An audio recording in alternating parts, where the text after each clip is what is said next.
Julien Lepil, bonjour. Bonjour, merci pour cette invitation. Je t'en prie. Donc, tu es président de l'ANEX, l'Association nationale des experts comptables stagiaires. Du coup, Île-de-France, parce que je suis là pour représenter Yannick, qui est le président de l'Annex nationale. Voilà, donc tu es Île-de-France, qui est la plus grande région quand même. La plus grande région de France. Et donc tu représentes les stagiaires, donc les en devenir d'experts comptables. Exactement. Voilà, j'ai reçu tout à l'heure tes collègues et amis du CJEC, qui sont eux déjà diplômés, mais toi, tu représentes les jeunes qui sont encore plus jeunes, en tout cas dans le cursus. Si la loi Pacte passe, si le seuil des commissariats aux comptes du chiffre d'affaires pour avoir un commissaire aux comptes obligatoirement passe de 3 et des poussières à 8 millions, ce qui est quand même un saut tout à fait considérable. Quels sont pour toi, toi qui es sur le terrain, dans les cabinets, tu représentes des gens qui sont des collaborateurs d'experts comptables, quels sont les leviers de croissance? Comment vous sentez, vous, de pouvoir dépasser cette difficulté, essayer de récupérer économiquement, pour être clair, du chiffre d'affaires? Alors moi, il y a plusieurs axes, mais celui auquel je crois vraiment, c'est l'audit IT et tout ce qui est cybersécurité. Pourquoi? Parce que les systèmes d'information sont de plus en plus informatisés et on a vu se développer d'année en année des attaques contre ces systèmes d'information. Donc le plus connu, c'est le Russellware. Pour simplifier, en fait, c'est qu'on bloque votre data, bloque l'accessibilité à la data et on vous demande en échange de l'argent, souvent en Bitcoin. Et ça peut créer une grosse perte d'exploitation pour les entreprises et quelle que soit la taille de l'entreprise. Ça peut aller des grosses entreprises comme Uber qui avait fait cet objet d'attaque, comme des petites TPE et même des cabinets d'expertise comptable ou de commissariat aux comptes. Donc du coup, d'avoir un point de vue extérieur et d'avoir l'œil du commissaire aux comptes, je pense qu'il aura vraiment un rôle à jouer. Surtout, en plus, c'était venu renforcer avec la loi sur la RGPD qui impose maintenant aux entreprises de protéger ces données. Et c'est quand même très contraignant et puis il y a des grosses sanctions s'ils ne sont pas respectés. Et là, le CAC a un rôle à jouer pour fiabiliser ces informations-là et contrôler que la réglementation est bien appliquée. Donc je crois beaucoup à ce volet-là pour se développer. C'était d'ailleurs dans les propositions du rapport de Cambourg, qui était animateur d'un groupe de travail qui était mis en place par le ministre des Finances à l'époque pour essayer de trouver des solutions à la perte économique de chiffre d'affaires. Et comme tu as dû le voir, Patrick de Cambourg a fait ses propositions. Qui a fait ses propositions qui vont dans le bon sens pour moi, parce que j'y crois vraiment. Oui, non, mais je suis certain que ça peut être une voie extrêmement intéressante, ce qui veut dire qu'il faudra que les commissaires aux comptes se forment quand même. Ce n'est pas des sujets anodins, mais j'imagine que les jeunes comme toi et comme tous tes collègues que tu représentes sont particulièrement préparés à s'initier à ces dispositifs, à l'audit de tous ces mécanismes. Est-ce que la mission d'audit simplifié te paraît aussi une bonne solution? Toi qui pratiques l'audit, j'imagine, sur le terrain des commissariats. Oui, alors moi je pense que ça va dans le bon sens. Pourquoi? Après, il faut replacer les choses dans leur contexte.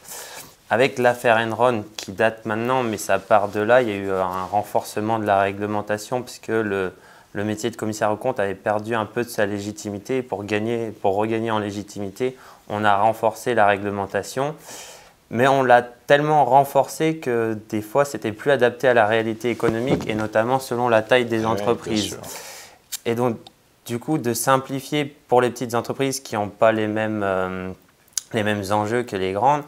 Par exemple, quelqu'un m'avait fait la remarque, faire du contrôle interne dans une petite entreprise où le propriétaire est souvent le dirigeant et intervient directement dans l'exploitation, donc le besoin en contrôle interne est peu développé, a moins de sens et il devrait être simplifié dans l'analyse des risques parce qu'il est présent, donc il y a moins de risques. C'est comme ça. Voilà. C'est plus sur son éthique après qu'il faut le juger, mais à part ça, il y a moins besoin de choses et moins besoin de réglementation là-dessus.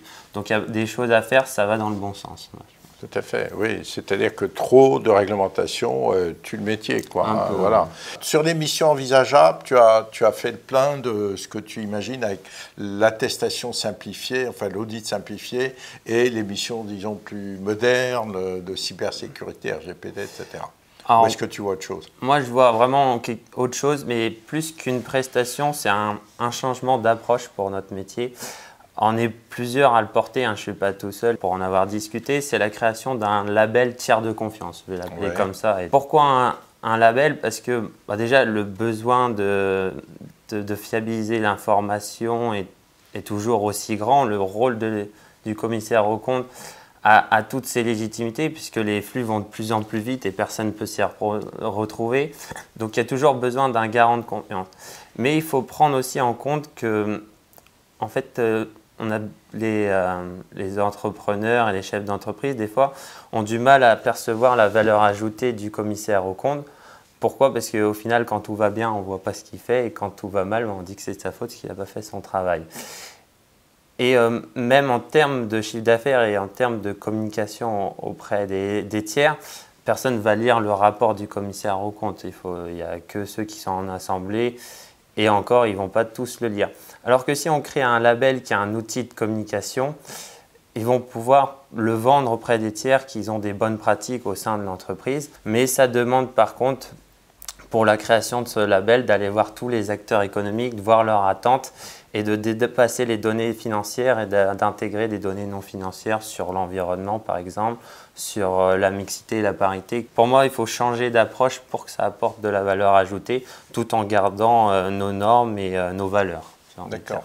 Mais alors, si on va peut-être un pas plus loin, est-ce qu'il n'y a pas un moment où il faut se dire, attention, là, on risque, ce qui n'est pas le cas dans tout ce que tu dis, me semble-t-il, hein, mais si on va plus loin, est-ce qu'on ne va pas dire demain, le commissaire aux comptes, il peut, puisqu'il atteste un peu partout sur des tas de sujets très différenciés, etc., est-ce qu'il ne pourrait pas tenir des comptabilités ou donner une espèce de visa fiscal ou donner du conseil en dehors de toute autre mission légale? C'est juste, vous avez besoin d'un conseil pour repeindre l'appartement, ben, vous le faites, etc. Ce qui, évidemment, rentrerait de plein pied dans les prérogatives de l'expert comptable.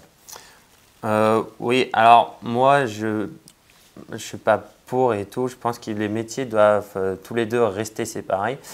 Par exemple, si on reprend la question du label, si on veut avoir une cohérence à long terme et que ça soit considéré comme fiable dans ce qu'on envisage, parce que derrière le label, c'est une communication comme quoi l'entreprise on peut faire confiance à cette entreprise. Si on commence à aller faire des missions d'experts comptables, on tombe dans l'autorévision qui est vraiment interdit dans le métier, mais ça n'a pas été interdit pour rien, puisque au tout départ, le conseil et l'audit pouvaient se faire simultanément. Et si on les a bien séparés, c'est qu'il y avait un besoin. Et si on veut être cohérent et toujours pouvoir attester de la fiabilité des comptes à long terme, il faut que les deux métiers soient séparés. Et je pense qu'il faut communiquer un peu plus sur la différence entre les deux métiers que les tiers ne comprennent pas, malheureusement, encore. Parfait. Merci, Julien. Merci.